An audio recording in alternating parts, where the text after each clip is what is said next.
Good morning guys, in front of me is Honor Magic V5 and let me show you how to activate and use camera timer.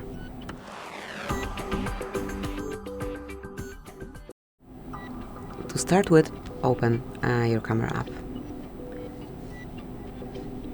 Let me just go with all the setup, and now once you are in photo mode, tap on settings icon. Here you will notice timer mark and choose to 5 or 10 seconds delay, however you prefer. Then go back, and now we can smoothly grab a picture by tapping on camera shutter. Just wait till it's done, and basically that's it. So enjoy, thank you for watching, please subscribe our channel and leave the thumbs up.